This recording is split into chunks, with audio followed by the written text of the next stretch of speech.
Just cracking lacking, y'all. I'm gonna show you for me. Okay, the live is on and popping. I'm a little bit under the weather, but don't worry about it. The show must go on. You feel me? Yeah. Anybody on IG, let me know if you hear me. You feel me? Uh, yeah, let's do a recap of the weekend before I get to that whack ass 49ers game. Everybody know I hate the Niners, so don't come on here with that bullshit. I'm liable to block you. You feel me? Doug, can you hear me? Make sure y'all can hear me before I talk my shit.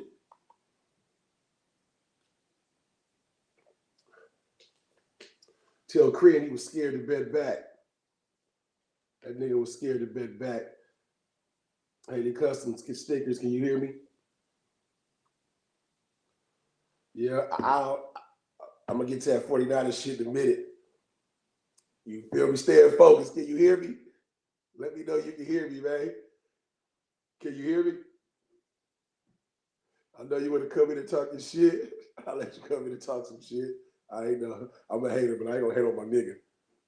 Oh, it might not work because I got this little plug in. Let me see. I might have to unplug the little microphone shit. I'm finna talk my shit, though. Believe that. Yeah, I knew that's all you wanted to do. Can you hear me? Can you hear me? Okay, I gotta turn this mic off with y'all. Hey, say something so I can see if I can hear you. Okay. Yeah, what you say? Yeah, I hear you.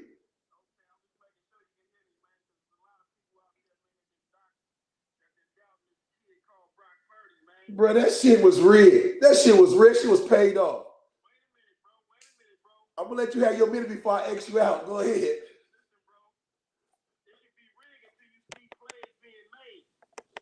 All right.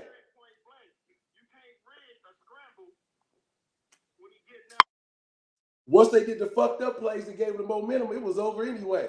That nigga, the coach got too cocky. Nigga, you never pass up points in those playoff games. I just said that about Green Bay. That's why they lost. You feel me? Nah, I ain't gonna lie to you. I only watch games I bet on. If my little nigga wouldn't have bet me $50 a night, I wouldn't even watch the game. I watched it last week. Check this out, Bird. I lost 900 last week, right? I'm a real Niner hater. I'm not scared to admit it, right? I called them niggas back for the bet back. Them niggas wouldn't even answer the phone. So they was more scared of Detroit. They were scared of Detroit more than they was Green Bay. I don't even know who's better or who's worse. You feel me? Okay. Is that right? Okay. Okay. I heard the sports announcers say that.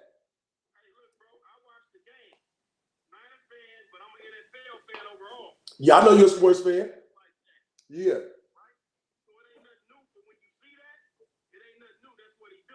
Listen, bro. All I'm glad is that niggas was scared to bet this week, so that means I'm doubling up. I'm covering anything. I don't give a fuck what nobody want to bet. My money long as this motherfucking block. Listen. Okay. Go ahead.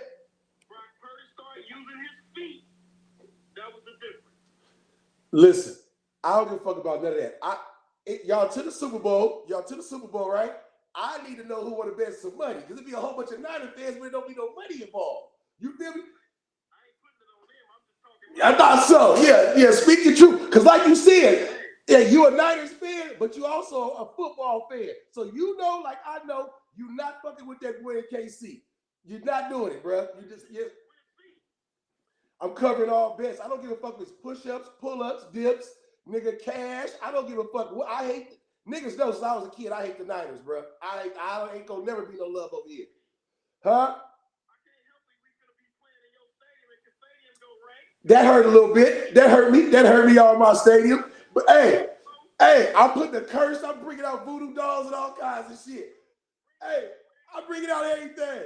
Listen, bro. Call Korean, call Edward D. All them niggas took my money last week, but didn't want to take it this week. I seen niggas last night. They was quiet. I'm inboxing niggas. Niggas is quiet.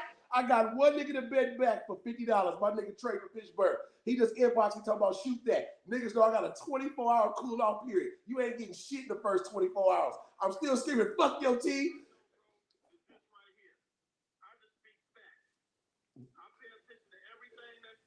Accident. I'm asking, is y'all beating KC? Oh. I'm covering all bets.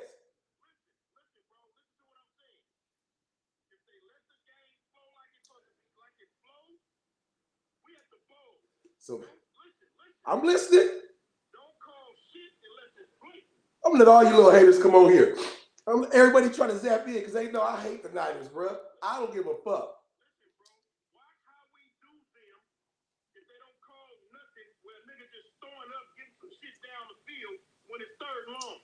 Bro, listen. That nigga's the next Tom Brady, bro. That nigga's the... Listen. I'm not knocking Patrick Mahomes. I just know what I put on the field. Didi, stay on here because I got some questions to ask you, Didi. Listen, bro. They all been saying double digits. Keyshawn Johnson, Ryan Clark, Nick Wright, all them motherfuckers Hall of Famers, specialist ass motherfuckers. See, I look at all that shit. They all shitting on themselves right now. Hey, I'm gonna tell you this. Niner fans don't believe it themselves. They didn't think, how you gonna bet a nigga last week against? I thought Green Bay was way better. I thought Detroit was trash. I never knew about Detroit being good in no football shit. You feel me? So I thought niggas would have took the bet. I thought they would have took the bet this week. Them niggas ain't take no bet. Them bros just going, they just looking at the score. They don't understand what they looking at. I don't know, bro. All I know is y'all not beating no motherfucking KC. I'm covering all bets. Here's the thing, though. With you, we wasn't supposed to beat Green Bay or Detroit. And what we do? I lost $950. $900 last week and $50 this week. Listen, I don't lie to kick it. Listen, bro. I'm mad than a motherfucker. For the next 2 weeks, it's nothing but smoke coming up off the top of my head. I am bored to say fuck the Niners, bro. I'm just keeping it real with you, bro. Listen, man. Listen, bro.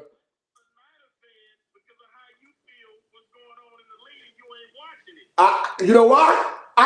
Them niggas could have won every game this season. I still would have hollered fuck the Niners. I don't watch that shit. Only game I watch is the Raiders game and any game I bet on. If I bet, I'm watching my money. You feel me? What's up? You going off emotion. Learn the game before you just put your money out there just because. That's all I'm saying. I always listen. Hold on, wait a minute. Not knocking nothing that you feel or nothing like that, but if you really ain't paying attention to what's going on, you just betting because of your listen, tomorrow on Facebook, the memory's gonna pop up, right? I'm gonna okay, you got Instagram. I'm gonna try to transfer it over there so I can show you how many years I've been doing this. Listen, let me tell you how it happens. Y'all win the money in the playoffs, or y'all lose it at that last game, right? And if the times y'all did make it to the Super Bowl, look how cold I am. I invited every 49er nigga I knew to my house. I fed the niggas, bought drink and everything. They thought they was up because they won the first 2 playoff games. I said, well, double all those bets back. Bro, I got years of niggas on camera, bro, in tears in my house. Niggas made shirts for me to wear, all kind of shit. I'm going to bet the $950 I lost, right? I'm going to bet that in the Super Bowl. And if niggas don't bet me, I just ride out to motherfucking Vegas, catch a flight, or go to Reno, and I'm going to show you niggas the paper on how much I hate them niggas. Then I'm going to show y'all walking up to that window, and that man doing like this at the window. Watch. Man, you know damn well y'all not beating no KC, bud. Y'all not beating no KC.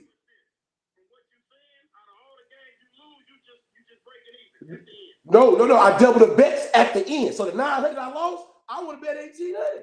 I'm not tripping. I know for a fact they not beating KC. You feel? I'm just keeping it real. I just keep it real, bro. Listen, they not beating no KC. That Patrick Mahomes nigga is the next Brady. I'm just keeping it real, bro. He done won it the last, 3-4 times? Come. Hey. I know why you don't. I know. Huh? Because I forgot you told me one time. You told me a long time ago when I asked. You said you don't do it for something. Yeah. You say you just talk shit. Yeah, I remember. Yeah. Yeah. Well, you let Korean know. You let Eric D know. Tell them, man, double the bets. Man, them niggas ran from me. I couldn't get a response in the inbox. I'm inboxing niggas like they chick. Like, what's up, bro? You can't get at me. They ain't answering no phone calls, no nothing. You feel me? So at the end of the day, at the end of the motherfucking day, I'm going to bet it back. The $950 that I lost, I'm betting it back. I'm telling you, if niggas don't bet me, I was sending up there to Reno or Vegas somewhere. Huh? How much what? Oh, Dub on there, how much you want to bet? His money long. I like to bet niggas with long money. Ask him how much. We got a witness Eddie online. How much you want to bet for the Super Bowl? Hey, you gonna need to cover your face in 2 weeks. You gonna look good with that motherfucker like this when you pull it down.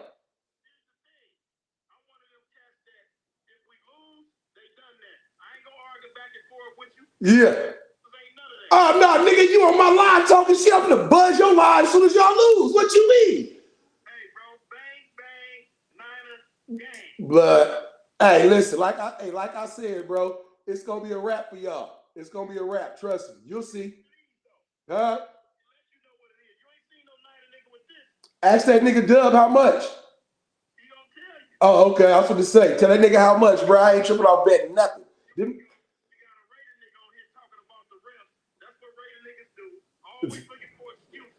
Yeah. Listen, bro.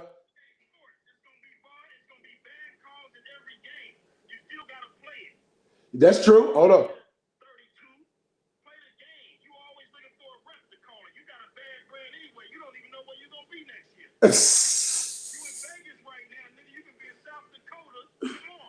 Hey, listen, bro.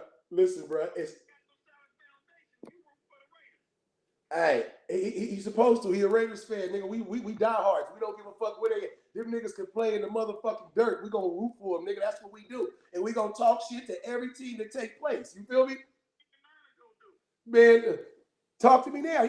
I'm asking you, Dub, how much? Nigga, put it on there so we can have it on the screenshot. Nigga, your money low. Man, the Niners ain't finna do shit, bro. The Niners ain't finna do shit, bro.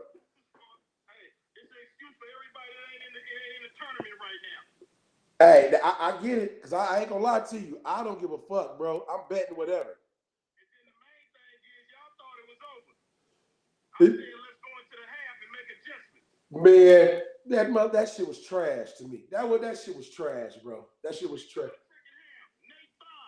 They didn't do shit. Them niggas came. They thought it was over in the first half. Doug, you know, if I bet that, you know, that's enough money to have niggas funking. So let me know. It said 1,000 on there. Do you mean 100 or do you mean 1,000? Huh? Now $1,000 got to call you. We got to get that on the line. Listen, we got to get that on the line, and I'm gonna have to tell that nigga shoot me his number. Let me write it down right now. Ask that nigga what's his number. Tell him where my book at. I'm writing this shit down. Matter of fact, Dub, inbox me your number. Nigga, you see it 1,000. Okay. Is it? Tell him inbox me because he lying. Dub lying. That nigga lying. For sure. I appreciate the support. Dub, I'm going to call you. Because we're going to have to talk and make sure you're serious. I don't want to play over no internet. So I'm going to give you a call and we're going to get an understanding. All right, Bird. Appreciate the support.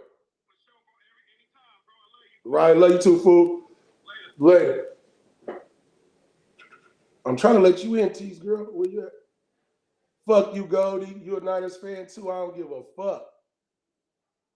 Nah, that big hat ain't for you. You a Raiders fan. You know that. Quit playing. But hey, Tangi, I need you to come inside the live. I got some serious questions about mothers. If you're a mother with a daughter, it's some other shit I need to ask y'all about because did y'all see the 5150 podcast? I don't play like that about money. Okay, it's a bet. Y'all hear that? It's a bet between me and you, Dub. It's a bet. You say you don't play like that with money. I don't need it. If I lose, I'll compare, nigga. I'm not tripping. They go about one bet to get my money back. Now I need some more bets, nigga, to make a profit. Cause I lost that last week, Dub. I ain't gonna lie, I lost that to about 5-6 niggas. I tell you like I tell everybody else, you get a 24-hour cool off period. So I'm not even looking for you the first 24 hours. I'm gonna keep it real with you. I'm not looking for you. Tangi, come into my line. I need some questions. I gotta ask you some questions about being a mother and some other shit. I don't know if y'all seen the Tease Her Girl. Stop trying to come in for some reason. They ain't letting you come in. I'm pushing the request if you're not being able to come in. I'm trying to push it for you though. Hey, so look, I got some questions over here for y'all. Check it out. If you're a mother, I can't come in. You're in the library right now? Okay. So look, here's my questions for tonight. My question is, I was watching the 5150 podcast. I don't know if y'all seen that before with Michael Holmgren. I think his name is, a Holmgren or something like that. So, excuse me too, y'all. I'm just getting over being sick. So if it's not run, be a real nigga and tell me. So look, I was watching the 5150 podcast, right? And they was talking about, what he said, the way he said it was wrong, but I had an understanding of what he was trying to say, but I would never talk to my daughter like that. You feel me? So basically what he was saying was his since he wasn't with the wife no more, his daughter wasn't fucking with him because I guess she wasn't fucking with the mama, but he went to the next level with it and start calling his daughter a bitch. You feel me? He called her all kind of bitches on live, and people was trying to blackball him. You could see he was frustrated for whatever reason he was going through, and for whatever reason what he was going through, he was mad about the situation with his kid's mother, and then he started talking shit about the daughter, calling her bitches and hoes, and he didn't give a fuck about her, and fuck her and her mama. She's a bitch like her mama. Like he went way too far with it. And somebody that was real with him should have stopped him and made him pump his brakes and made him just change his language. He could have said more like, I'm hurt that my daughter don't want to talk to me because she rocking with her mama. You feel me? And went about it that way. Corey Holcomb, thank you. Right on, Tangie. Yeah, Corey Holcomb. He started saying she was a bitch this, her mama's a bitch, and he just went ballistics with it. I believe he just went way too far with the shit, right? He could have said it in a whole different way. You get what I'm saying? He could have came at the situation a little bit better than that, because ain't no way in the world, regardless of how mad you get at your kids or whatever the case you may be, especially if it's a girl, you don't call her no bitch. You just don't do that. That's not appropriate. If you're mad, you at her, whatever, you could tell her you're mad. You could probably even cuss while y'all holding a conversation, but you don't sit there and call your daughter no bitch. So I didn't agree with him like that, and they was trying to blackball him or whatever. They talking about blackballing, don't watch his show, this and that. So I just want to get a few mothers on here. The reason why is I need an understanding of why once the dad don't want to be with the mom no more. You feel me? Reg, you can't call me right now, Reg. I'm on live, bro. You can't call right now. You got to come into the live. So listen, I want to know why when the father stopped messing with the mother, why do the kids stop messing with the dad? You get what I'm saying? Like, I need a woman to come in, or they lose a little bit of love. You know, from a personal situation, my daughter feel the same way. She rock with her mama before she rocking with her daddy. You know what I'm saying? And me personally, if it's me in that situation, if I was a kid, if my parents are in my life, then I would love them both the same. And if they split or whatever, I would still love them the same, and I would spend time with both of them. And if they go into a new relationship, then I would fuck with them. I got a stepdaddy, you feel me? He was cool with a nigga. He told a nigga what was right and what was wrong. You feel me? When I was growing up, I chose not to listen. You get what I'm saying? But now that I look back at it, he wasn't trying to do nothing but lead me in the right direction. You feel me? But I wanted to hear from a few mothers that got girls or sons or whatever. And have your kid done that to the dad before?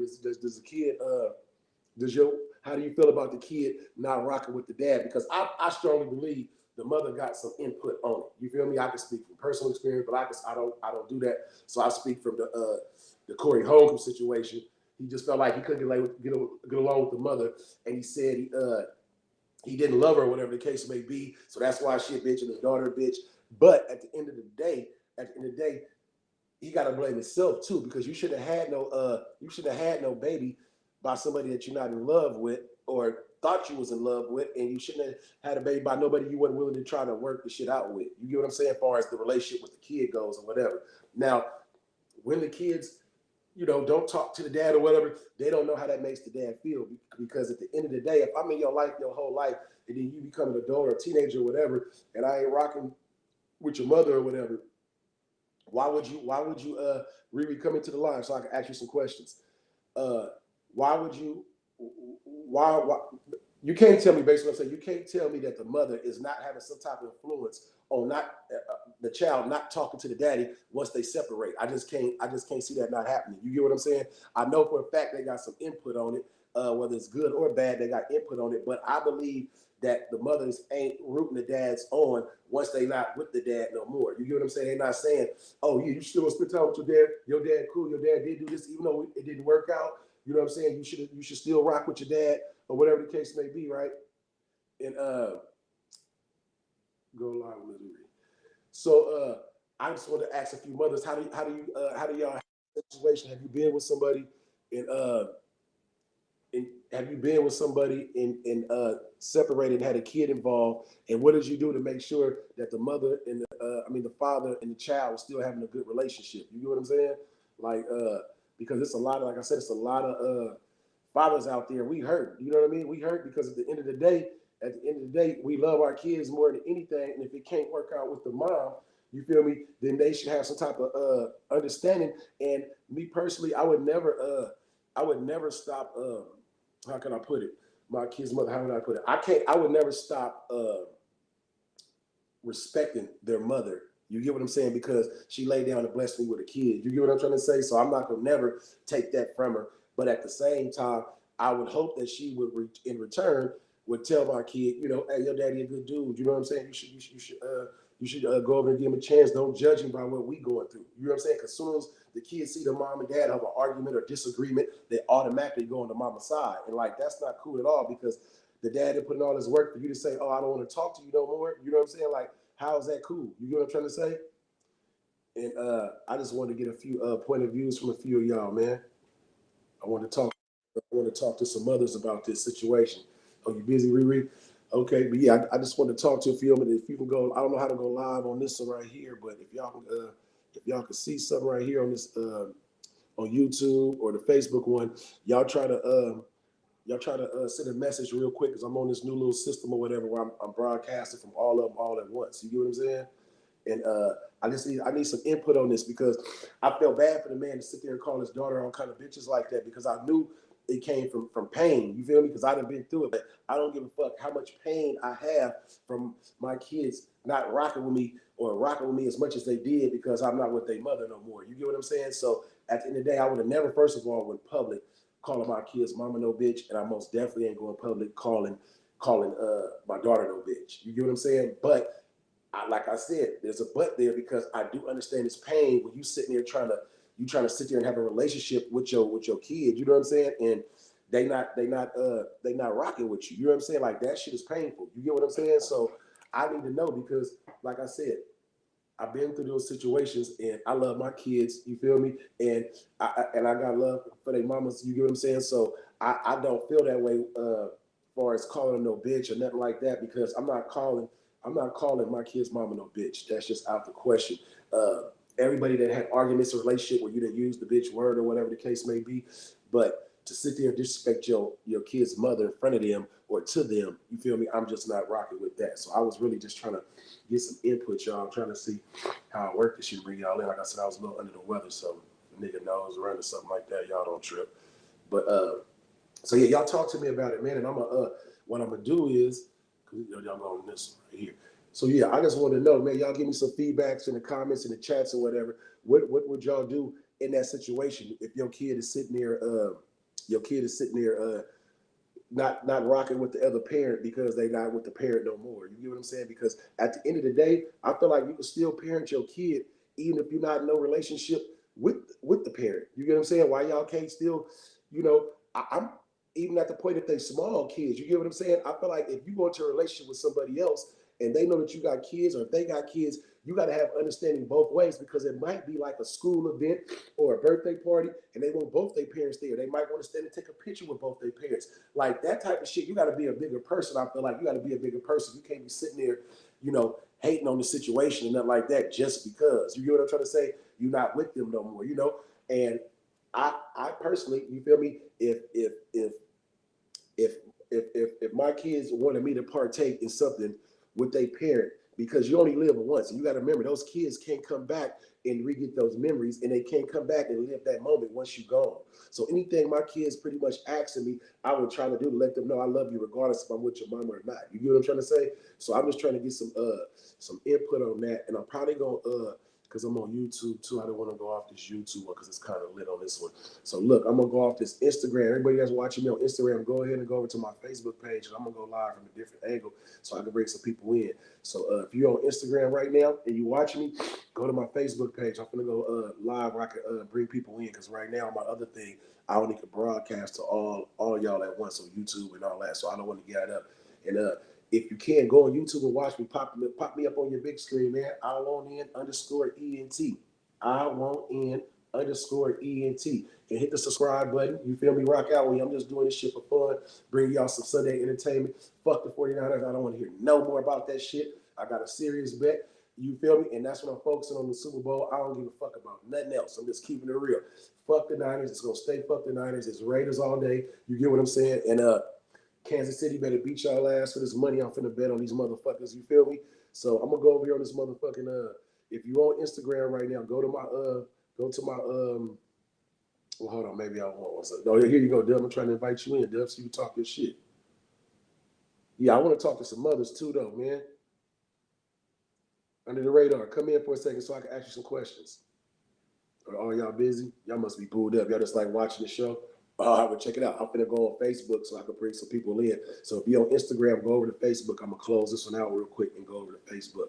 I appreciate that love on Instagram too. So go to Facebook or go to YouTube and pop me up on your screen right now.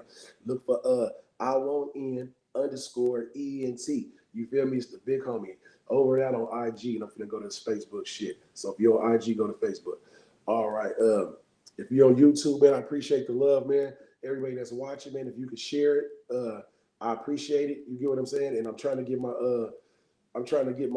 followers up, and hopefully, you know, get moderated on this shit. I'm just doing it for fun, but if I can get some funds, man, why not? You feel me? So if you on, if y'all can go ahead and subscribe to my Instagram, man, I'm gonna be way too juicy passionate about it, man. You know, I'm a real one, man. You feel me? But I'm gonna get to this weekend too. So over this weekend.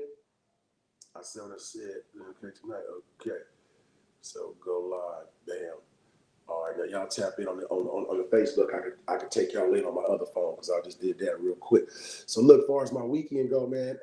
Like I said, I was under the weather, man, and I think I got even sicker yesterday. You feel me? Whatever the case may be, man. I couldn't even make it to work. I was so sick. But check it out. I went to the Goodfellas, man. Shouts out to the Goodfellas, man. Shouts out to the president. He handled things in that party real professional. Shouts out to D Webb. You feel me? Shouts out to the bartender. You get what I'm saying? Ask him who the first nigga ever tipped him $20 for some ice. Yeah, we ain't gonna go there. I'm a different type. You feel me? But yeah, shouts out to the Goodfellas. It was a good time. It was hella people up in there. DJ Taz, and he had some brothers hosting the party. It was good. I seen Turn Up out there with the Turn Up Dogs. Y'all, excuse me, you feel me? I seen Turn Up out there with the Turn Up Dogs, you feel me? I seen Bonafide was in the house. I seen Breaking Bread was through that motherfucker. They having a party too, man. Y'all make sure y'all go support that party. I think that weekend is February 28th to March 1st. I'll do all this shit off the head, man. You feel me? So shouts out to the president, Rick, man. Y'all make sure y'all tap in with Breaking Bread. I think they next up the bat. If there's somebody in between time, in the meantime, you know, I always show love and give motherfuckers their props and shit. You feel me? But if y'all don't on Facebook, yeah, go ahead. Y'all come on and tap on in. You feel what I'm saying? But yeah, I went to the little party. The shit was cracking. I enjoyed myself. And then, like I said, I got under the weather or whatever the case may be. But the event was beautiful, man. Like I said, DJ Turner was in there. DJ Taz in that motherfucker. Turned it up. He had some brothers up in there rocking out. I see Adrian Man popped his head out. I ain't see Adrian Man in a minute. Shouts out to 3 Times Crazy. They was up in that joint. And then who else I seen that motherfucker? DJ Dre Snacks was in that motherfucker. Shouts out to Snacks. You feel me? I seen Snacks in that motherfucker. It was thick through that thing. Like I said, it was a good time. You know, it's always a good time when you can see Black and Brown getting along with no problems. Shouts out to Fabby Week. You feel me? I worked all week, so I couldn't make them events. I wish I could have, but I didn't. But I have made some Fabby Weeks. Maybe I'll post some of that shit on my YouTube too. I'd have been to Fabby Week. That should be popping. Shouts out to Fab. Shouts out to all my North Oakland niggas. Shouts out to Kev, T Marty. You feel me? With the Moss over there. But like I said, it was a beautiful weekend, man. Everybody that came out looked like they enjoyed themselves. But the topics, like I said, the topic today I want to talk about, if you're on Facebook and you want to come in and talk about it, I was the Corey Holmgren situation, the 5150 podcast. He was calling his daughter all kind of bitches and calling her mama all kind of bitches. And I could see the pain in his face, though. I could see the pain. It was really hurt. But I don't think he should have expressed it a whole different way. You can't be getting at no child that you would have talking to him like that, calling no bitches and hoes. And I don't give a fuck about your mama. I didn't love her. So then you got to blame yourself, Mr. Mr. Corey Holmes, you got to blame yourself for sitting there having a baby by somebody that you didn't love, didn't want to get that time to, or help, or stay with, or whatever the case may be, whatever the situation is, I don't know. But at the end of the day, if you made a baby with somebody, if you took the time to lay down with them, then you should have the time to respect them. You feel me? Regardless of the situation, I done been through hell and back on situations in relationships. But at the end of the day, you got to keep a level head. You know what I'm saying? You keep a level head. And like I said, arguing in a relationship, all that is just straight, flat out normal situation. But when you take it to the level where you calling your daughter a bitch and all that on live in front of the whole world, and he got like a couple 100,000 followers. You get what I'm saying? So at the end of the day, I don't think he should have been doing that. I'm gonna invite some people to come talk and see about this too, because at the end of the day, like I said, I don't believe you should be talking to nobody like that at all. And I love my Auntie Pam. Auntie Pam, if you're on here watching, I would love to speak to you, somebody older. You feel me? But I do want to ask some questions to some ladies, man. So I know everybody's watching that whack-ass 49ers game. And like I said, it's fuck the Niners all day long. Ain't nothing gonna never change about that. My neighbors and all the motherfuckers got juice. They out there yelling, drinking hella Modelo and shit. You motherfuckers can laugh for 2 more weeks before the Super Bowl. After that, it's curtains for y'all ass. Mahomes gonna take care of the rest. You feel me? So yeah, if you out there at YouTube land, man, I appreciate y'all watching and following and shit. But hit the subscribe button, man. I want in _ENT. Subscribe right there on YouTube, man, and let's talk about it, man. Like I said, Corey Hogan, I just had to talk about that shit because I just couldn't believe the man was sitting there calling his daughter all kind of bitches like that and telling her mama was a bitch, and like that shit was kind of wild to me. I can't even front on some bullshit like that. Like, you can be mad all you want, but don't sit there and put the mama and the child on blast like that. You get what I'm saying? Oh, but something funny I wanted to bring up. So like everybody know, I'm in school or whatever. So we had to go around. Semester just started. We had to go around. You got to say your name, where you work at, you got kids, whatever the case may be, and then what your occupation is. So everybody's going around, man. This young lady stood up, and I thought I was far away from her, so my eyes, I didn't know if my eyes were seeing what I thought it seen. You get what I'm saying? But the young lady that asked her, what did she do? She said, I'm a dancer. Teacher was like, it was two young ladies first. One of them was like, yeah, I'm a dancer. He's like, what kind of dance do you like to do? You know, she was like, I do hip hop dances. She was in Spanish. She's like, I do hip hop dance. I just love listening to rap music and doing hip hop dances. He was like, oh, okay, he's like, that's lit. So then he went to the next girl. She stood up. She was like, yeah, I'm a dancer too. I'm a nightlife dancer. I like to take off my clothes for money. I couldn't believe the young lady stood up there and said it. And then, of course, everybody go laugh or whatever. She was like, yeah, I'm for hire for late night dances. And, I do parties, whatever. And then she had lifted her head up. Then this girl had a big tattoo. She said she wanted to be a nurse. She had a big tattoo that said, fuck me, on her neck. I'm like, how in the hell do you expect to be a nurse and go to treat somebody and you got a tattoo big as I don't know what that says, fuck me, going across your neck? I thought it was the most funniest shit ever because I just didn't believe what I was seeing. You get what I'm saying? But I would like to, I just had to bring this shit up because I thought this shit was beyond funny. So I had to, I'm telling some people something. My bad, y'all, if I blinked out for a minute. But yeah, she had a tattoo on her that said, fuck me, man. I couldn't believe that shit, man. It just, I don't know, man. These kids nowadays, I preach all the time to young ladies because I know young ladies get taken advantage of. So I always tell them to give them as much as game as I got. You feel me? To help them or whatnot. But like I tell you, you feel me? Especially at a young age. A boy, a young man, a dude, whatever. I tell the girls all the time, he only want what you got. Once he get what you got, he don't want you no more. That's been my motto. That's how I raise my girls. I live by that. You feel me? And once they get old enough to experience it, they'll know what I'm talking about. You get what I'm saying? So who all going down into the Super Bowl? This shit is in Vegas, man. You feel me? Man, that'd just be my biggest dream, man. Am I off work? I need to try to get that day off, man. I need to fly in and collect that money and watch all the 39er fans come up out of there and film me. Maybe even do my live from there. You feel me? Do the live, do the podcast straight from the motherfucking Super Bowl. You get what I'm saying? And see what's going on, man. Like I said, I'm a little bit under the weather, y'all, but it's all good. We gonna make this shit happen, man. We gonna make it happen for sure. So, yeah, but anyway, like I said, I had a good weekend this weekend, y'all. I shout out to the good fellas, man. Like I said, I ended up getting under the weather or whatever the case may be. But like I said, enjoying myself. It was a beautiful time, man. Whenever you can have a couple of hundred people enjoying themselves with no problems or nothing like that, you know what I'm saying? You can't be mad at that, because especially here in the Bay Area, somebody just posted a map. They posted a map, I guess, off the police page or something, talking about all the crimes that took place in the last 5 days. Listen, man, it was hundreds and hundreds of crimes. I'm talking about, and all of them was pretty much the same. They had it by categorized by the crime that was committed. So if it was a ski mask, they got robbed with a ski mask. If it was the bippers, it showed like a broken window. You feel me? If it was a strong-arm robbery, they just took the shit. They went ahead and they showed it. But for all them crimes to be taking place in Oakland, man, if I can, they everywhere too. My city, rich city, whatever, it's hectic out there too. But if I can just look back on my life, and if I'm alive like I am now to give some game to the Bay Area, check it out. I don't know if y'all got big homies. I had real big homies that told me right from wrong. You feel me? Because like I said, I had a stepdad, but you know how that go. You know, I'm trying to listen to him, you respect him, but you don't be trying to listen to him, but you'll tend to listen to somebody that's in the streets doing the same thing as you. They used to always call me D-boy, because I was about my money. I ain't gonna lie, I ain't never want to be broke in my life. That's all I told myself. I don't want to be, and I'm not gonna be. So they used to always tell me, stay getting your money, stay out of trouble. I ended up getting in trouble anyway, but I stayed getting the money, right?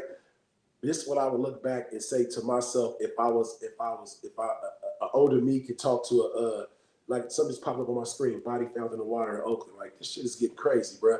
So, and I heard what Richie Rich said. I don't know if y'all seen it, but I think it went viral. Richie Rich was saying, if you live in Oakland and you got kids in Oakland, get them out of school out of there, move them out of the state. Because like he said, the senators and all the people they put in play, the people don't even, they act like they live in that city, but they really don't live in that city. So just like, let me give a shout out to Fab too. He working with the mayor, but me personally, I think he need to be the mayor of Oakland. It's no way you have an event for 7 days a week, bro, for 7 days straight, and nothing shake. That means that man name, the things that he's doing, the movements that he's pushing, it holds weight, and the youngsters is respecting that. So why wouldn't Fab be the mayor of Oakland? You get what I'm saying? Just think about that. I personally would love to see it. And Fab, I know Fab personally. That's my guy. He knows what's up with me. He know anything he would need if I had to help him pass out papers or anything, just to put the bulletin boards up. That's. And if y'all can right now, tag Fab, man, and tell him. I always put it on this little thing, Fab for mayor. You feel me? Because like I said, he just threw a whole week event. Just think about that. He did a bowling. He did a sneaker ball. He did all kinds of things, 7 days straight, alcohol involved, everybody maybe smoking, whatever the case may be, but it was not one crime committed. Just think about that. One person was able to put Oakland on lock for 1 week and hold 7 events, and no hating took place. I want to give a shout out to all y'all that even went to the events just to be player enough to sit there and stand down and enjoy yourself with your other people. You get what I'm saying? Like that was big. And that's why I said, man, y'all tag Fab. I always tell you, man, it's time for run for mayor, man. It's time for Fab to be the mayor of Oakland, man. I got to give props when props is due. If you can shut down a city for 7 days that's riddled by crime and robberies and rapes and stop all that for a week straight, just think about if he can do it for 2 weeks, if he can do it for 3 weeks, if he can do it for 4 weeks. You get what I'm trying to say? That's a beautiful thing, because at the end of the day, man, who don't want to see their kids? Who don't want to see their cousins, their mamas and shit? And back to the little crime map thing that they made that said all the crimes that took place in the last 5 days. Let me say this, man. I don't know if you youngsters or whoever's committing these crimes know the time that come with them crimes you committing. Let me explain it to you, because like I said, in my younger youth, I got in a lot of trouble, and I had a lot of lawyers, and I did a lot of studying myself in the law library. You get what I'm saying?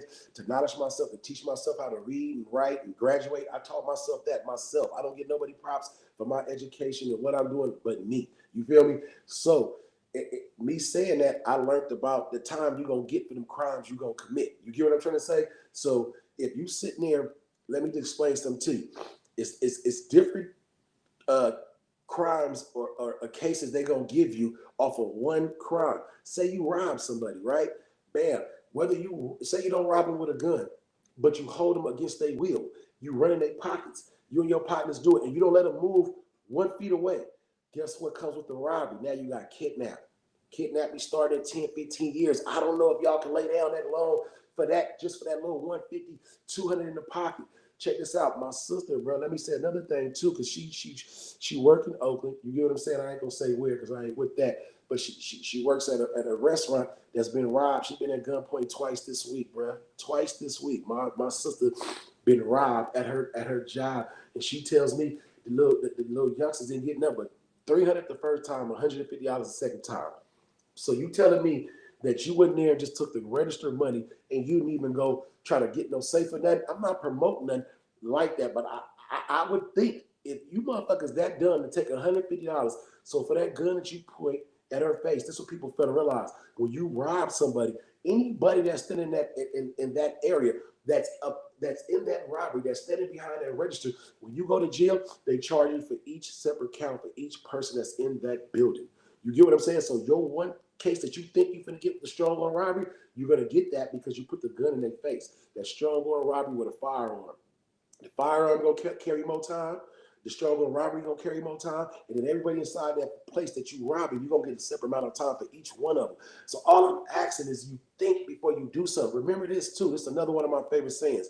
It takes 1 second to get in trouble. 1 second. It's one of my favorite sayings. This will check me as a youth and check me as an adult. So when you make this decision to do the fool and commit the crime, remember it takes 1 second to get in trouble. It takes a lifetime to get about that shit. Trust me. Because once you go to jail, now you get a sense of jail. You're like, this shit ain't that bad. I can order some food. My girl can come up here. My mama can visit me. Oh man, I ain't tripping. I got out this time. I'm gonna rob 2 people. Okay, well, guess what? In a minute, you're gonna go from 30 days, 60 days to 30 years. You get what I'm saying? And if you're able to do that amount of time, then I guess you do what you do. But at the end of the day, if I got a voice and I can speak, I'm gonna tell y'all, man, them crimes y'all committing, them strong-arm robberies, jumping into people's cars, pistol whipping them, bruh.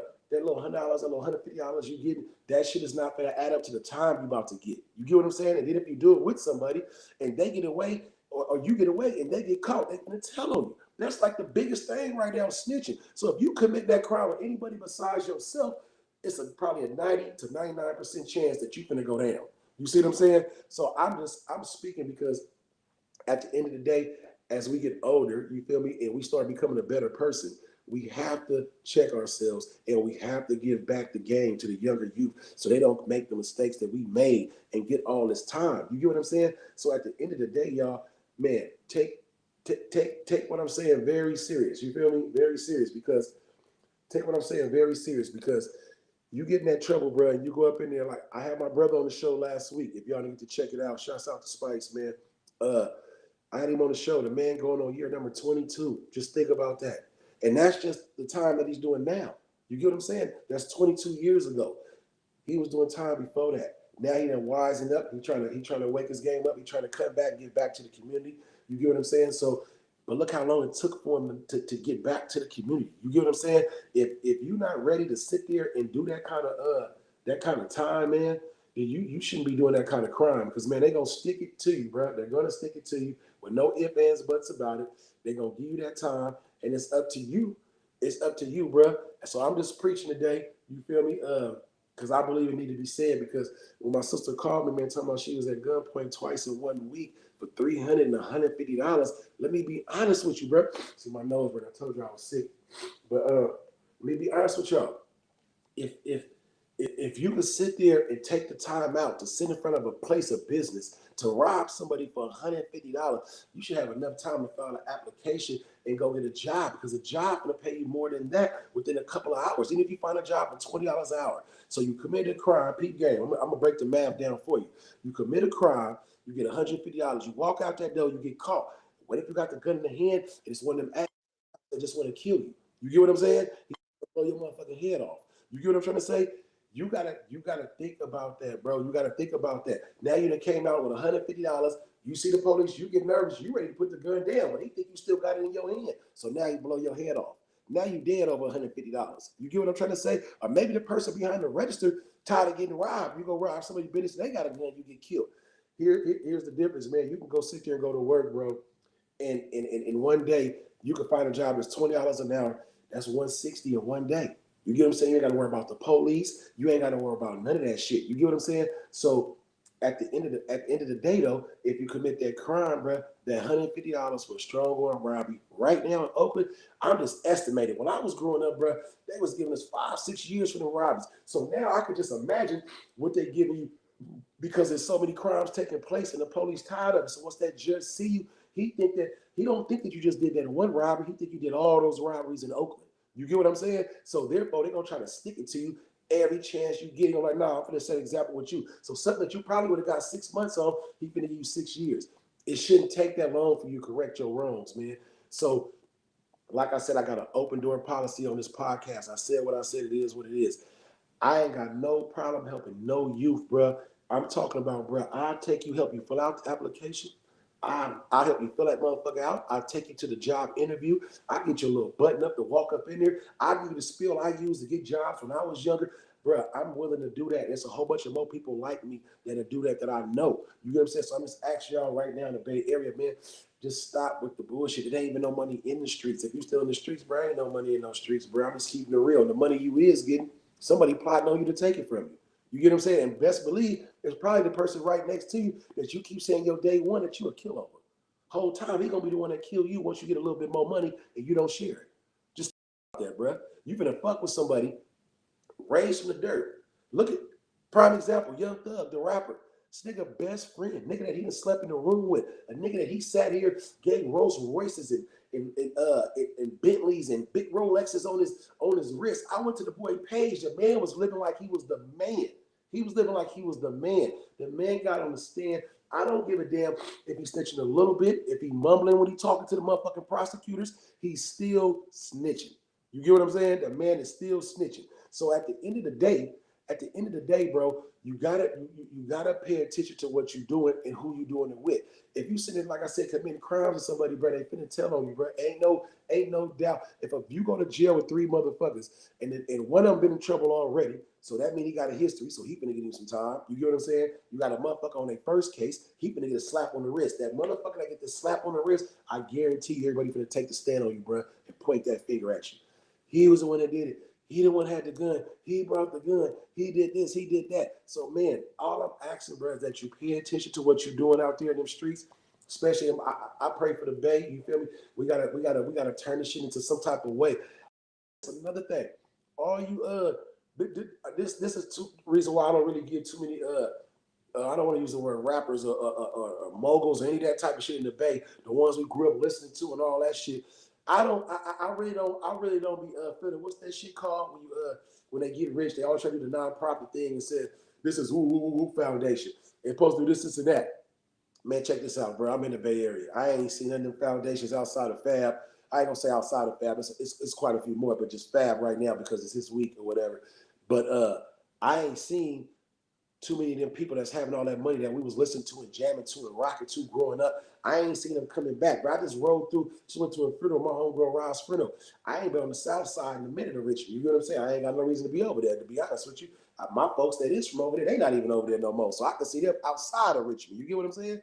But when I drove through that place, man, to see all the way how they try to make it look good by the bar station years ago, but now when you drive through that shit, man, the shit is starting to look like a third world country. I don't know if y'all know what that means, but in a minute, we walking around with their guns and shit. You get what I'm saying? It's gonna be really like a third world country. You get what I'm saying?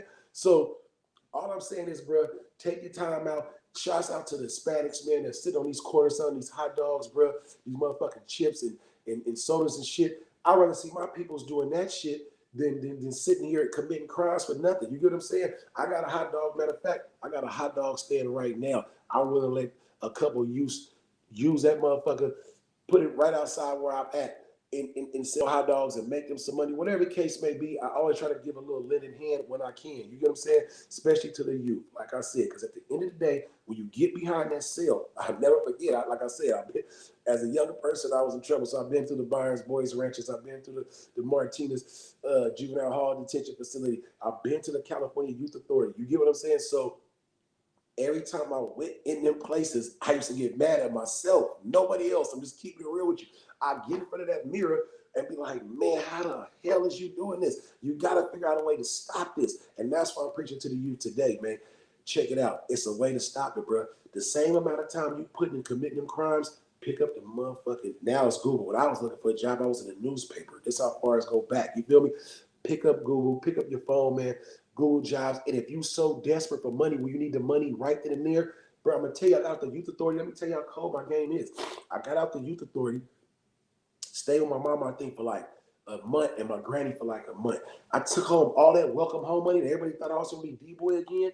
I took all that welcome home. Thank you, man. We miss you, man. We miss you. Woo. Everybody tearing me off. I just kept tucking it. Because the first thing in my mind was, as soon as I get a job, man, I'm gonna get an apartment. I'm gonna get this. I'm gonna get that. So maybe pull out a little book. If you're the youth, pull out a little book, man, and start writing down what's the first thing you want to do to accomplish, man. Set little small goals, bro. I'm telling you, the reward from that shit gonna make you feel so good in the inside. It's gonna be ridiculous, bro. I'm just keeping it real. It's gonna be ridiculous. I'll tell you my little road to recovery and how I snapped out of it. And maybe you can use, I know you can use the same method. I got out the youth authority. I was in there from, I think, like 13 to 18 or something like that. When I got out, the first thing I told myself was, you gotta get a job. Then you find out about a job. A job don't pay you but every 2 weeks. I'm like, every 2 weeks? I need money now. You feel me? So what did I do? Rest in peace to my granny. She the one gave me the game. When she seen me in the kitchen, she seen me getting ready to turn back into D-boy, and she told me, I'll never forget, she said, grandson. I was like, yeah. She said, it's a place down the street called Labor Ready. She said, I know you want that money in your pocket every day, grandson, but I don't want you going away no more. She said, I'm telling you, go down the street to Labor Ready. If you want, they'll give you that money the same day. I was like, what? And I'm thinking to myself, I just left a facility, bro, where I was working for 8 cents an hour. I remember that shit like yesterday. 8 cents an hour, $8 a month. That's what that is, bro. 8 cents an hour. They paid you $8 a month. All you can get was a fucking case of noodles. I think it was like a case of soda and some candy bars. So if I didn't have my mama and my homeboy, shouts out to the Carters, LeVon Carter, Kennedale Carter, yeah, because they always shot me something, bro. I'm a Carter boy for life, believe that. And if I didn't have that though, it could have gotten worse for $8 a month. Just think about that. I clean kitchens, I bust suds, I mop floors. Yes, sir, yes, ma'am, just to come out the room. So that's another thing. That's why I just can't go back to jail. For one, I'm allergic to niggas. That's the main reason. That's why you see me by myself all the time. I'm allergic to niggas. I just don't like to be around niggas. That's just me, right? So that was the main thing that kept getting to me every time I go to jail. I'm like, I'm around all these different, let me start using the word niggas, all around these brothers, you know, in this facility, and I feel like I'm breaking down the highs, bro. I know I'm not supposed to be around these dudes. All that talking when I get out, woo, woo, everybody hitting the weight power, everybody trying to get slow up. I'm like, yeah, this is what you're supposed to do to get through this. But then people talking about I'm on my way to the crib. I'm thinking they getting out, but they talking about they bunk. So they start training if they was in jail. You get what I'm saying? Like, bro, I'm not training my mind to be in nobody's fucking jail cell. That's out the question. That's the first thing. If anybody on YouTube, anybody right now that's in jail, that's a youth, and you watching this, you know, you got the laptops and the phones, whatever they let y'all operate now. If you watching this, bro, don't never call jail the crib. Don't say you're on your way to the house. Don't never start making your mind adapt to the system, is what I'm getting at. So when you get up in there, yeah, you got to go to the kitchen because you want to come out the room. You want that extra little bit of meat to put in your spread. All that's programming. You're going to have to program. You have to do that, but you don't program your mind. You just program yourself knowing that I got to do this time, so I'm going to have to sit here and I got to bounce from here to here. I got to go over here. I got to read this book. They ain't letting me out till I graduate. That's the type of programming you do yourself. When I got there, I was like, well, damn. I didn't even know what college was. Just think about that, bro. I went to jail. I didn't even know what college was. I always told myself, if I ever got in jail, I didn't care if I just drove up to Grambling. The first thing I seen about a college, bro, was in jail. I didn't know that if you go to school and you get good grades, you're going to be able to go to this college and you play sports and you do good. It's going to be all for free. I didn't know nothing about that shit. I'm just keeping it real. So when I got inside the jail cell, I'll never forget, man, I came out in the day room. I walked out in the motherfucking day room, and it was, I'll never forget, it was a Grambling against Southern State, and it was the band shit. And they was flipping shit and throwing shit, and I'm not even in the band. My son is, though. He love that shit. They flipping shit. I'm watching. I'm like, man, what the fuck is that? So I asked one of the CEOs. I'm like, bro, what is this shit? He was like, oh, bro, that's Southern and Southern and Grambling. They go at it. You feel me? They do this little band competition. I'm like, damn, that shit kind of dope. I started watching that shit every year that I was in jail. The shit came on. I'm like, bro, when I get out, I just want to go down there and see all these motherfucking blacks and Hispanics and shit going against each other and having a ball, right? I didn't think I had an opportunity at college because I didn't know that even though you're incarcerated as a youth, you can still come home. And if you pay that shit, you can go there. So one of my bucket lists is just to pull up the Grammy when they do that little band competition shit, because I knew that one day I was gonna get myself better, and when I did, I was gonna pull up out there. So I might make that this year or something like that. So anyway, what I'm getting at to the youth, if you incarcerated and you watching this, bro, never program yourself. All that gang bullshit, man. Listen, bro. I done seen some of the hardest niggas that y'all think is a gangster, then whatever, bro, cry in jail because they couldn't use the phone because the CO told them to go to the room, but on the street you're a cold killer. So all that shit is a myth. It's just a myth. At the end of the day, bro, it's harder on the streets than it is in jail. In jail, ain't nobody got no guns. They got a little knife or whatever. You can get a little knife too. You see what I'm saying? The level on ground is even. Man, the bigger challenges on the street, man. Program yourself to get a job, man. Go to work. Don't get into it. Don't hang on the block. And like I said, I'll get back to the story. So I went to Labor Ready. So if you out there, you need money in your pocket right now, go to fucking Labor Ready. Go to Labor Ready. You get what I'm saying? And it's another one called, I think it was called Manpower or something like that. But just Google it, bro. Just Google it. It's places that'll send you out to a job assignment and pay you that day. You get what I'm saying? Once my granny turned me on to that shit, I never turned back. I remember like it was yesterday. I walked down San Pablo, bruh, to the place. I didn't want to get in the car and things. I could have got a ride. I could use my granny car, but I was training myself to be independent. Remember, you want to independ on yourself. That's it. You got to have yourself right before you can sit there and make a better person in life. So I'll never forget, bro, I was walking down that street to San Pablo, get to the Labor Ready. I get to the Labor Ready, I go up in there. The first thing I say, my granny said, I love her. My granny said, I come up in here, man, I go work for y'all, man, y'all gonna pay me today. Dude was like, yeah, we will. He was like, you got a car? We'll pay you more if you drive some people with you. I said, I ain't got no car, but I'm gonna have one in a couple of weeks. I had the money tucked already to get a whip. I'm like, I'm gonna have one in a couple of weeks, and when I get my license, put them in the car with me. I take them to the job assignment. And that's exactly what I did. So that first day, dude was like, well, you can get in a car with somebody else. They're gonna charge you $3 for the gas. I'm like, man, I got that. I was like, how much the job pay? I'll never forget, bro. I started off at $6 an hour, bro. Listen, I thought I was the man. You got to remember, I just did for $8 an hour, $8 a month. This was $6 in 1 hour. I'm like, ooh, I'm like, bring it on. Man, I stacked them labor. I'll never forget. I stacked them. I need every day. I made them give me the checks. I don't want nobody hold my money, so I had to give them to me a check. Man, I waited till them checks got nice and fat. Next thing you know, I go to my granny house, at my mama's house. I lay on the couch for a couple of weeks, and I realized, hey, what you said you was gonna do when you came home, go get your own place. Man, I started looking in the paper. I'll never forget, first apartment right there in San Pablo. I'm looking at the motherfucker like, ooh, this ain't number. This shit $800 a month for a 2-bedroom. I'm like, oh yeah, I can get $800 a month. I just come down and Labor Ready every day. And once I got my $800, I just give them the rent. I save everything else. Man, I did exactly that. I never looked back. Now I own property and everything. Listen, young fellas, it's gonna be a process. Nothing is given to you overnight, and never look for a handout. Remember, you're a young man. The reason why you're a man, because a man leads. You get what I'm saying? So you got to lead yourself to a better life. You get what I'm saying? So once I got the Labor Ready checks, I stacked them motherfuckers. You get what I'm saying? And after I stacked them, I went and got my spot. You feel me? I went and got my spot. Man, I'll never forget that shit. I went and got a spot, and I laid on the floor, bro. All I had was the motherfucking the quilt set from Target. I went and got that motherfucker from Target, bro. I laid right there on the floor next to the heater. I told myself my next step is to get a couch. Bam, I got the couch. I had the money tucked for the car, but I ain't got no license. So why did I put myself in the car with no license? Like, you have to mature your mind. You have to do that. If you don't do it, you're not gonna make it out here in this world. And that's why I kick my game. I ain't never too good to give the youth no game. And that's, what my show usually always ends with or goes towards, is trying to save the youth. So remember that, bro. I started off with a little bit of Nathan, and I mean a little bit of Nathan, bro. Once I got the couch, first thing I said was, man, I'm gonna give me one of them big old TVs. You remember the TV, that big ass thing in the back? But I stay upstairs. How many this big ass TV upstairs? Couldn't get that motherfucker up here, so I had to go buy a smaller TV. But what I'm getting at is, take steps, write it down, man. If you're a youth, write it down. What you gonna do, step by step. You get what I'm saying? And when you do it, just believe in it, bro. Believe in yourself. Believe that you could do it. Don't believe in nobody giving you no handout. Somebody say they're gonna help you. Be like, okay. If they help you, be thankful. You get what I'm saying? You say you appreciate it, but you gotta remember, you gotta be the one to put the best foot forward. You get what I'm saying? Because it's you that you gotta take care of. Man, I've been taking care of myself since I was 13. When I went to the youth authority, before I went to the youth authority, my mama tell you that I was not depending on no one. So all the young men out there, love on your mama. That's another thing I want to talk about.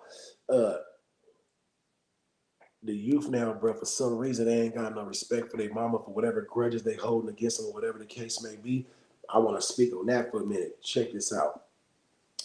I don't care what nobody tell you, bro. If you don't love your mama, you don't love yourself. Now, if your mama tortured you or something like that, you went through something heinous, that's one thing. But if your mama didn't have no money to give you the money for the J's one week or some shit like that, or wasn't enough food up in there to make you a full lunch and you holding a grudge, I'm talking about shit like that. You feel me? But if they didn't torture you or beat you or something like that, then you keep yourself away from them. But you should never be mad at somebody that took the time to lay on their back and bring you into this world. Because if you hate your mama, that means you hate yourself. You get what I'm trying to say? She birthed you. So I always tell motherfuckers, love on your mama. You gonna get luck for that shit. Look out for your mama. Everybody know my mama's boy. I'm 10 kid for sure. Right? So check it out. I say that to say this. Don't be disrespecting your mama. If you don't agree with your mama, just pull yourself away from the situation and don't say nothing. That's why they have that saying, some things is better left unsaid. If you don't have nothing nice to say, don't say it at all. It's just that simple. You get what I'm saying? So at the end of the day, love on your mama, man. Write the steps down that you need to take to get yourself situated, to get your life together. You get what I'm trying to say? And you work on that shit, man, and you just keep working on it until you get better at it, man. And next thing you know, things gonna start changing for you, bro. Like I said, I went from that apartment, $6 an hour, end up getting a job. My best friend that passed away that I named my son after, his brother got me this job, man. He told me how to go about it. When I had that job, I started at $6 an hour. I worked there for 16 years, fresh out the youth authority. I worked the first 16 years I got out. I went from labor ready to that job. Blessings just started following me because I was doing the right thing. That's why I'm telling y'all, it might like a struggle in the beginning. Like I said, if you need some help, a ride to a job interview, you need a button up, man, inbox me. If you're a mother out there and you feel like your kid is, because we start fucking up around 13, 14 little boys. And that's the most time. If they daddy not in their life, they ain't got a solid uncle or nothing like that, bro. That's where the problems start at. You get what I'm saying? So if you got one and you seem you're ready to go in the wrong direction, you need somebody to talk to them and spit this to them, man, inbox me. I love speaking to kids because I feel like if somebody would have spoke to me, bro, I probably would have never went to Martinez Juvenile Facility. I would have never went to Byron's Boys Ranch. I would have never went to the Youth Authority. Nobody, I hate to say that about my neighborhood or my family, but everybody was on the wrong path. So I thought the wrong path was the right path until I had to check myself. And remember, that's something you have to do throughout your life. Always check yourself, bro. If you can't check yourself, you ain't gonna be able to check nothing else. I'm just keeping it real. So I'm preaching this to y'all, to the youth, man, because there's so many crimes and shit taking place out there right now that I just wanted to talk about that today. And like I said, the Corey Holcomb situation with him calling his daughter bitches and all that. I seen the pain in the man's eyes because I've been hurt by my kids because they love on their mama more than they love on their daddy. And in the beginning, they always a daddy's girl, whatever the case may be. But when they get older, they seem to cling towards their mamas. I think it's because the woman is more sensitive than the man. We love hard, and the way we say it, we're not sensitive to the kid's feelings versus the mom. They hug him and kiss him. The dad wants to make sure if it's a boy that he tough and he don't cry. If it's a girl, it's hard to deal with. Like if I could look back now, because me and my daughter, I'm glad, you feel me, that she stayed with me and she can stay with me as long as she wants to. But what I was going to get at is we didn't have rough paths, you feel me, in her growing up or whatever the case may be. Me and her mom falling out, things like that. She used to tell me, Dad, once you start messing with my mama, I'm not gonna love you as much as I did. I stood to the side, shook her off, and went crying in the cuts. Like, damn, so you telling me since we're not together no more, you not gonna love me the same? And she was like, yeah, just I don't know why, it's just gonna be like that. And I have to say, I feel like she kept her word in a sense because she loved me to death, but then she got some things that she don't love about me, but that's just kids. But at the end of the day, I stayed talking to her, man. And I had to, when I became an adult and she became an adult, I had to look back on both my kids. I always check myself, I always analyze myself, and I ask myself, like, bruh, what did you do? What do you feel that you did wrong? Not somebody told you did wrong. As a father, what do you feel inside? And I have to be honest. I was raising kids that was raising me. We was raising each other because I ain't had no daddy that was in my life. That my whole life like they had. You feel me? I was blessed to be in my kids' life their whole life. You get what I'm saying? And I have to be honest, when I look back at it, I was a kid having kids because I wasn't nothing but 19, you feel me? And so I was a kid. So all my rough times that I was still going through, I was trying to raise kids at the same time. And some of that shit they were seeing. And then some of the arguments and shit like that I have with their mom, they seen it, you feel me? And never touched their moms or nothing like that. But they seen certain things, and I feel like kids probably shouldn't see at that age, because you got to remember, once a kid get a certain age, they start making up their own mind how they feel about that situation. I always felt like my kids, you know, dad in the wrong. You feel me? My mom was always right, so and I never told them that their mama was wrong. I'm just keeping it real. I never said, "Your mama wrong." Woo, woo. I just left it alone because I didn't really, even though they may have seen an argument, I never wanted them to think that their daddy didn't like their mama. You know what I'm saying? Because that, like I said, that part's not cool in my eyes. I'm gonna keep it real. So at the end of the day, man, appreciate everybody joining the podcast too. You feel me? I see y'all on YouTube, Facebook, the little Twitch. You feel me? I just want to say, man, hey, whatever you do, man, if you got a kid, be in their life. And if I can go back, the first thing I would do is listen more. Listen to my kids. Not saying they're in the right, not saying they're in the wrong, but they do have a right to voice their opinion on how they feel about something. You get what I'm saying? That part I didn't understand because I'm teen kid. And my mama used to tell me, "Hey man, I'm your motherfucking mama. What I say go." You know, we 70s babies, 80s babies, that's how we grew up. When your mama said or your daddy said something, that's what it was. It wasn't no going against it. And I never did. You feel me? Me and my mama have a beautiful relationship. I don't disrespect my mama under no circumstances at all. She called me whenever we crack jokes or whatever. I'm supposed to do a prank call on her. It's 8 o'clock. Y'all want me to try to pull this prank call off? I'd have to go off on this one on Facebook. Let me see. I'll do the prank. I'm gonna do the prank call next week because I gotta put something with it. But yeah, my mama, like I said, all my mom used to always say was, "Son, you know you're gonna get in trouble, right? You know you're not supposed to be doing that, right?" She would say it, but I'm 6'2" now. I was 6'2" when I was 13. You get what I'm trying to say? Like, I always feel like, man, I gotta get out here and take care of my mama. I ain't let no dude take care of my mama. You feel me? Whatever the case may be. So I got enjoyment. I don't have no regrets with my mama. You feel me? She know I done took her and get her cars. I done help her get apartments, spots to live, all that. Like I break myself for mine. And I try to preach that to people. Regardless of what your parents did, you never know what your parents went through. You get what I'm saying? Now, as far as pops go, I don't call him pops or dad or nothing like that because I ain't never had no relationship with him. You feel me? But still, I'm a mature grown man, and I know that he wouldn't have on bringing me in this world. So I do have the respect of. I speak to him if I seen him or whatever the case may be. If I see him in traffic, I ain't seen him in years and top of years. But if I seen him, I would speak to him. You get what I'm saying? Because hey, he brought me in this world, regardless of how I felt about him not being there. If he would have been there, if he would have said something, I would have probably went through all those struggles before I got to my success. But my motto is no success is coming without no struggle. You get what I'm saying? So you go struggle in life, right? But what I hate to use these kind of terms. I tell people all the time. I'll be like, when we talking about it, they be like, would you pay? Would you? I'm just giving you an example, probably a worse example, but whatever. Would you pay for your daddy funeral? Nah, I wouldn't. I go to it. I would have paid for his sisters. You feel me? I didn't know my auntie passed away. I'd have paid for hers. You get what I'm saying? Because she did pick a nigga up. She did give me kisses, nephew. I love you. You feel me? If my uncle ever needed my Uncle Poochie, West Oakland, he know it too. If he ever needed me, bro, I would. If I don't got it, I'll figure out a way to help him get it. Believe that, because he picked me up. Like I said, I didn't have no role model showing me the right thing, but I did have him show me the love part, the part that you, nephew, I love you. Like my uncle Auntie always told me that, like, I love you, nephew.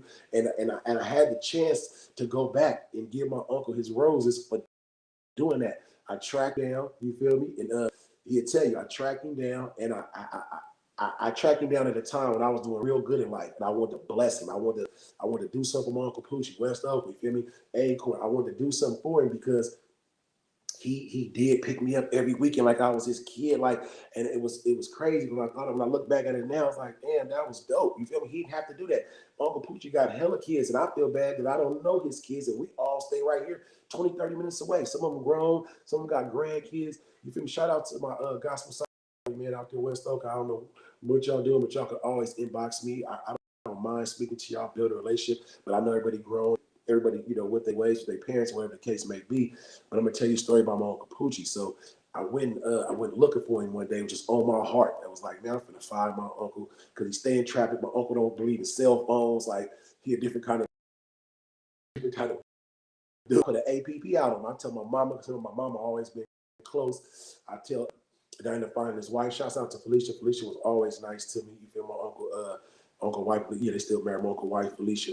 She was always solid. So shouts out to Felicia. She always cooked when we came over there. Like I seen, mama things from her, just like my mama, whatever the case may be. But my Uncle Poochie had an opportunity, like I said, an opportunity to go back and bless him. I tracked him down. I'm talking about I tracked him down to his doorstep, not even knowing the man was right there. I'm driving past his house damn near every other day. You get what I'm saying? And he was staying right there. So I pulled up on him, you feel me? And I bounced out and I told him, I said, I want to ask you something, Uncle. He was like, what's up? He said, hey, I said, I just want to know if it's anything I could do for you. Anything, I don't give a fuck. You want me to wash your car, cut your grass, then you want to get some clothes right now, even though he got everything. You want me to help you get a whip, anything. I just want to bless you one time. He was like, and he was hella juiced about it. He was like, damn, nephew, that's dope. He said, but your uncle, man, your uncle don't need nothing. That's just that gospel in his face. Like, man, I don't need nothing. He said, but I would. He said, with all due respect, I would like to ask you some questions. If you answer those questions, that's my blessing that you gave me. And I was like, questions? He was like, yeah, I've been having questions since you was a kid. I want to ask you these questions. I was like, yeah, I didn't know he wanted to ask me since I was a kid. This is what the man said to me. He said, nephew. I said, what's up, He said, do you got a pocket full of money? And I did, because I planned on giving it to him, but he wouldn't accept it. I was like, yeah, I got a pocket full of money. He said, do you got kids? I was like, yeah. He said, is you in their life? I said, yeah. He said, do you got a nice car? I was like, shit, I got several of them, Harleys, all kind. I don't like to talk high, so I don't like to talk like that. But I was like, yeah, I got all that. He said, man, do you got a big old pretty house? And I was like, damn, I do. I'm trying to get to what he getting at. Like, why is he getting at me like this? I was like, yeah, I do. He said, nephew, I knew you was going to have all that. And I'm like, huh? He said, bro, every weekend I picked you up. That's all you talked about. From Richmond to West Oakland, all you kept saying was, Uncle, I'm going to have a nice car like this. Uncle, I'm going to have a big old house. I'm going to have kids. I'm going to pick them up just like you doing. And I was like, damn, I've been saying it that long. He said, man, you said it every weekend. I picked you up. You got in my car. That's what you said to me. You was like, I'm gonna have a big house. I'm gonna have a pocket full of money. I'm gonna take care of my kids, and I'm gonna have nice cars. I was like, what? And it's crazy because it's true. I remember me feeling that way as a kid. I never knew that I expressed it to nobody. I never knew that. But inside of me, coming up, I never wanted to ask my mama for nothing because she had too many kids. I was like, as soon as I get a chance, man, I'm gonna take care of this, mama. You feel me? Don't worry about nothing. So I never wanted to ask mama for nothing, but she always blessed us. Every time she came up with something, she blessed her kids. That's why I respect my mama to this day. I don't give a fuck what she went through. If a person was a disrespecter, I throw my life in the trash. I'm just keeping it real with you, right? But for my uncle to say that, I was like, damn. I was like, he said, nephew, he used to pick me up, like I said. He used to pick me up probably from 4 years old to probably like 10, 11 or something like that. Like I remember this shit. I remember going to West Oakland. I remember that the Acorn where y'all got that little basketball court there. Man, I was there when the first shootout took place in that motherfucker. When I was a kid, my uncle said y'all could never go play basketball on that court again because we was out there when it happened. But I was so trained from living in Richmond, I knew to get down. So I knew to get down. Maybe shots is fired. Man, you get down. You don't run. You don't stand up. You drop to the ground because ain't nobody shooting at the sky. And ain't nobody shooting at the ground. They shoot straight in front of them. So you don't want to run into no bullets. You drop to the ground. But for him to say that to me, like, man, you got the house, you got the car, you take care of your kids. Like, I couldn't believe that was his flowers. He just wanted to know if I really accomplished that. And I was like, bro, I did that, bro. And I ain't letting it go. You feel me? I'm not letting it go. You get what I'm saying? And he was like, man, that's all I wanted to know. That's all I wanted to know. So the moral of my story this evening is to the youth, man, respect your mamas.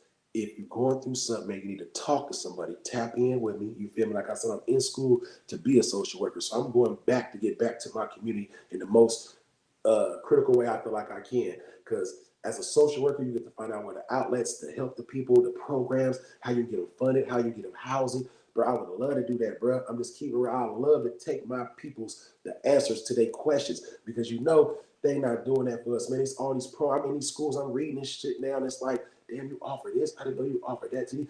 Yeah, the social worker provides that. And I'm thinking to myself, man, them social workers that come around my neighborhood, he was like, they were just coming just to get a check. Hey, how you doing? I just remember that shit like it was yesterday. But they wouldn't actually put in the footwork to help people. I'm gonna put in that footwork, y'all. I'm telling you, I'm gonna put in that footwork. I'm gonna get back to my community. That's my motivation, you feel me?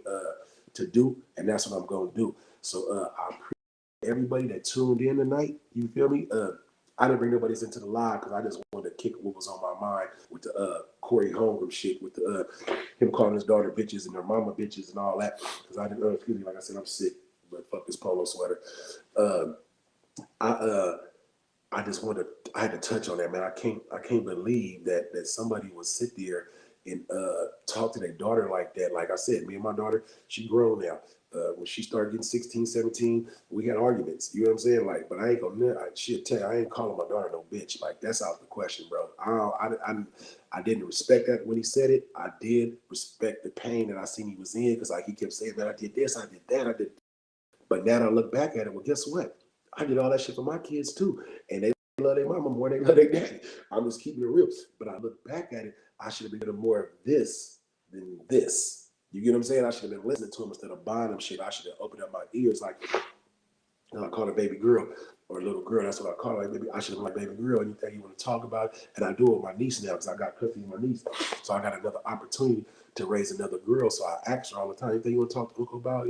She tried to act so square, but I tapped into her iPad the other day.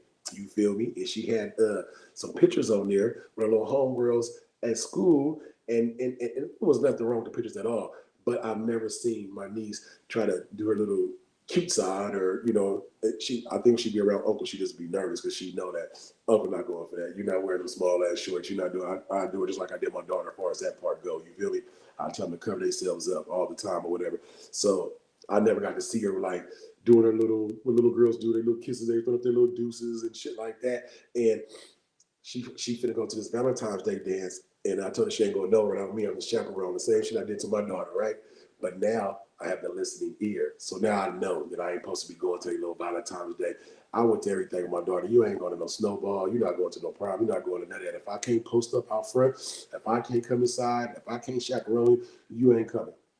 Now I know that was wrong. I shouldn't have did that. And then my daughter just told me she snuck out to one of them too. So I thought that was pretty cool. I just think, well, she didn't get hurt, or you be worried as a parent or whatever. But if you a father out there, man, you raising a young lady, I have to be honest, it's totally different than raising a young man. But kids all around though, we gotta start listening more. You feel me? So I kind of fall back and I sit back and I take the time out to if they want to. With my daughter, she got my little evil side in it too. So she calls her baby dog. I want to hear that.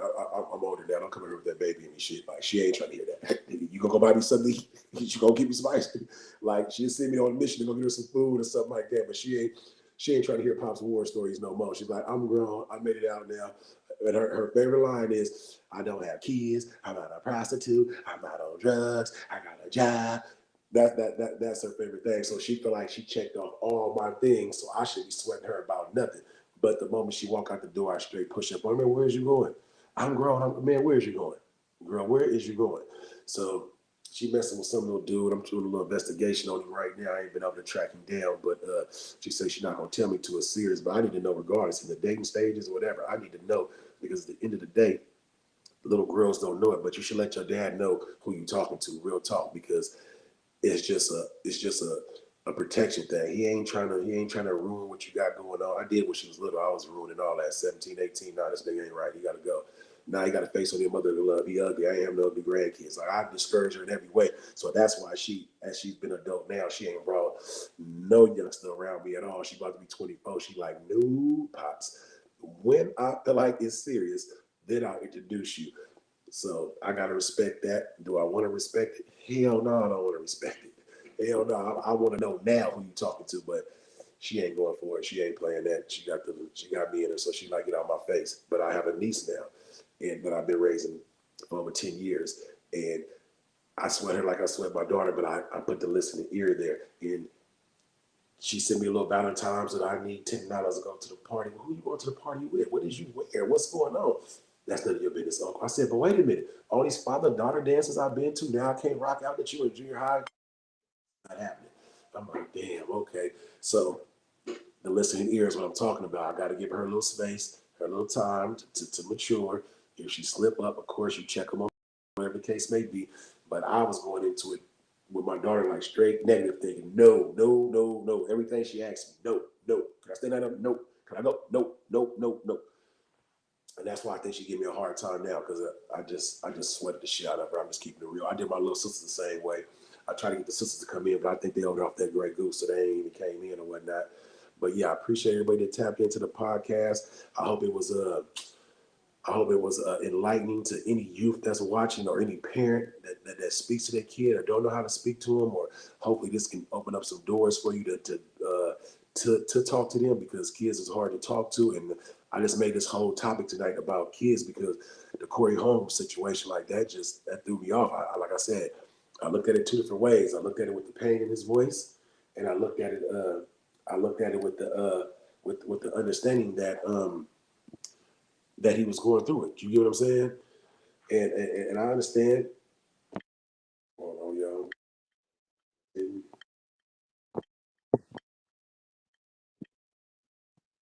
I didn't know that's how you respond, but I guess that's how I do it. So yeah, man, I just want to talk to y'all, man. I wanted to get on y'all line, man, about the raising the kids thing, and because we can't have no what is his name, Corey Holcomb type of situations, man. We could disagree to agree. And my best policy when you can't get through to your kids and y'all arguing like that, man, just like you send them to a corner when they was little, send yourself to a corner, check yourself. And the things I do now, I wish I could go back and try to fix it with my kids to give that little space they should have had when I gave it to them. I should have listened when I should have listened, shit like that. But you can't go back. The beautiful thing is that I still have my kids. They know their daddy love them. They know they can blow my line up and get whatever they want from me. I break the bank for them if the situation is that type of situation, so they know that love is there. But now they have to live their own lives and create their own families or whatever the case may be. And I'm looking for grandkids, man. I ain't in no rush or nothing like that, but I do want a grandkid. You get what I'm saying? I do want to have the opportunity to pick him up and all that, but I think my daughter ain't gonna have none too soon, because she know once she have the kid, her little love is gonna be out the window. All the love will go to the kid. You get what I'm saying? So anybody out there that's raising their kids, man, take the time out to listen. Any kid that's out there that's watching this, or you watching, I don't even care if you're a grown man and you watching this, man, and you down on your luck, man, and you trying to find a job, but you don't know how to fill out the application, maybe you embarrassed, whatever the case may be, bro. Anything I can do to help get back to my community, I feel like that's my passion, man. And I'm going to enjoy what I like doing, and I like helping people. So if you're out there, you need any kind of help, anything I can help you with, or whatever the case may be. And like I said, I touch shots out to Fab and Fab Week, because like I said, bro, for him to pull off a whole week in Oakland, after I just sat here and watched my sister get robbed at gunpoint 2 times in 1 week. No, excuse me, 2 times back-to-back days. That's what she told me. They came in there twice and robbed her. You get what I'm saying? For that to happen, thank God I don't know who did it. You know what I'm saying? I don't think they was going in there to kill her or nothing like that, but she had the front of the motherfucker and they robbed her. You get what I'm saying? And that ain't cool at all. I love to step out back with them. That's just, protect the brother. But for Fab to sit there and do that for a whole week, man, and no crimes to be committed. It was blasted all over the news, all over podcasting, all over everybody. People flew in from all kind of celebrities flew in. Nobody got robbed. Nobody got hurt. Everything about it was beautiful. I watched it from afar because, like I said, I was at work or whatever the case may be. So I watched it all week, and I've been to Fab Week before, and I have to admit, bro, everybody just seemed to come out happy, bro. There ain't no hate. It's like all love. So for him to do that, like I said, man, Fab for Mayor of Oakland, man, and anybody in Oakland should be pushing that movement, man. Especially the parents that's out there that's struggling with their kids and shit like that, and the police officers, even though I don't fuck with the law or nothing like that, but y'all should be trying to bag Fab. That man did something that y'all can't do. Y'all got guns and cars and batarangs and mace and all kinds of shit to stop people from committing crime. This man did it with his voice. Just think about how dope that is. He did it with his voice. The man said it. He had people interviewing. He been doing this shit for years. Like I said, I went to it. I was at the one what's her name? I forget her name, but I went to it. Like I said, I went to it, bro. I didn't see nobody. I was at the one with Filthy Rich, Lavish D when he before he owned Desi's, when he threw that party up in there. I was at that one, and I have to say, bro, didn't nobody come with no hate. Everybody was like, "Excuse me, player, man, you look nice, man," and everybody compliment each other, and that's what it's about, man. You can't be sitting here hating. Like I just don't. If it wasn't for no haters, it wouldn't be no players. I get the whole situation right, but the hating got to stop, bro. You can't be mad because somebody got something that you don't got. I've never counted nobody pockets growing up. I never gave a damn about what nobody had. I got partners that got bread, loan money. I ain't asking for $1 growing up. I got partners that got loan money right now throughout my life, but I done had hard times in my life, and I still ain't pick up the phone and call them and say, bro, you got this, bro. Why you can't shoot something to me, bro? Why you can't put me on? Nah, bro, put your cell phone. So that way somebody know that you're serious about yourself. And then when they see you put your cell phone, they're going to enlighten you, man, to get that much further, man. So that way you come back and put somebody on. You know what I'm saying? But the hating, just because somebody from over here to over there, I never believed in gangs. I am from a neighborhood, you get what I'm saying, that's well respected, small but well respected. You get what I'm saying? Because we built our neighborhood off of getting money. My neighborhood is known for getting money. You know what I'm saying? We known for other shit too. There ain't no punks up there, nothing like that.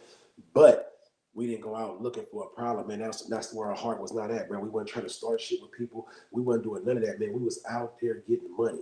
If you're on Facebook and you see me looking this way, that's because I'm shooting it from two different angles. You feel me? But don't be hating, man. Get your bag up.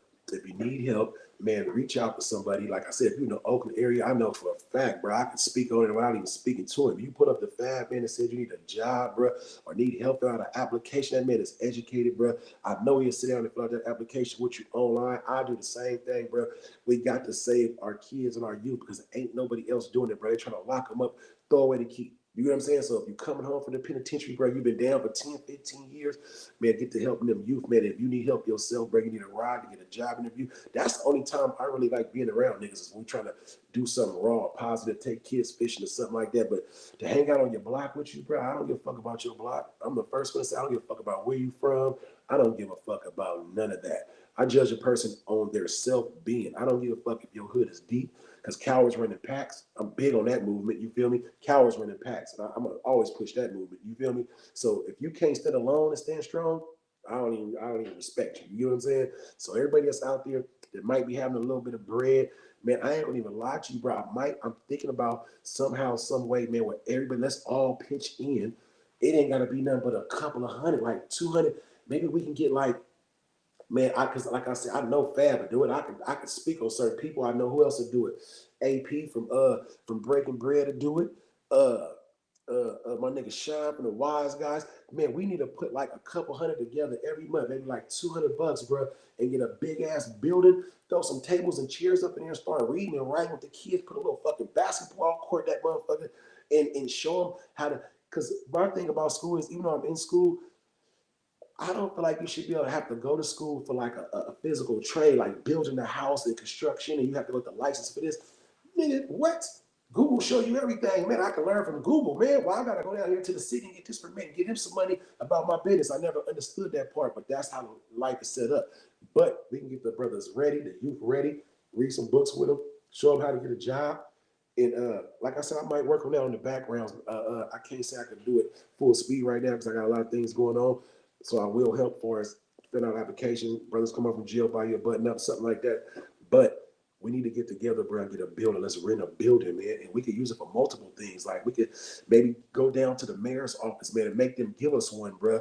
And then let them come down there and do their weekly speeches or something like that. Let's like network it, man. I'm gonna work on that.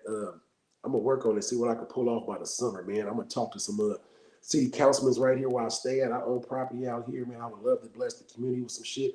So yeah, man, I would love to, me personally, I would love to bring back the old school arcade rooms, man. I would love to bring that back, bro. That shit used to keep me out of trouble. Put the pool tables in there, arcade game room, and have another spot where they can have a little learning systems on computers. If you don't get good grades, you can't go play the video games. Like I like to do something like that, man. Hopefully I'll get some people from doing my podcast that might want to pop off and do that with me. So I'm gonna go ahead and sign off for the night. I said what I said. It is what it is. Podcast. Like I said, I had a beautiful time over the weekend. I got a little under the weather. I was sick, but I still had to pull us off because if my voice could save one, man, that one might be able to save two. That two might be able to save four. You get what I'm trying to say? So I appreciate everybody that tapped in, man, and Y'all do y'all thing, and I get with y'all. I get with y'all next Sunday, man. Like I said, if you can take the time out, go over to YouTube. I want N_ENT. You feel me? And go ahead and subscribe for your boy one time. It's gonna be fuck the Niners on mine. You feel me? It's gonna stay that way. If I can pull off and get off work, man, you might see me in Vegas with a fuck Niners shirt on. Like that's my moment. I don't give a fuck if you log off because I say fuck them. I don't fuck with them, period, man. You feel I fuck with the Raiders, the Warriors, and the A's, man.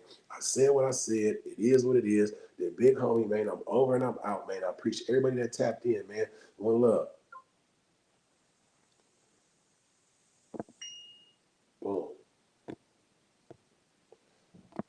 Man, I'll end this one again. I've been through this shit last time. Right hand corner. There you go. All right, y'all be good, man. Have a beautiful week, man. I hope hopefully it's filled with prosperity, man. I'm praying for my health, man, get back real strong or whatnot. And I appreciate y'all, man. Shouts out to you too, everybody on that Twitch and Facebook, man. I appreciate y'all.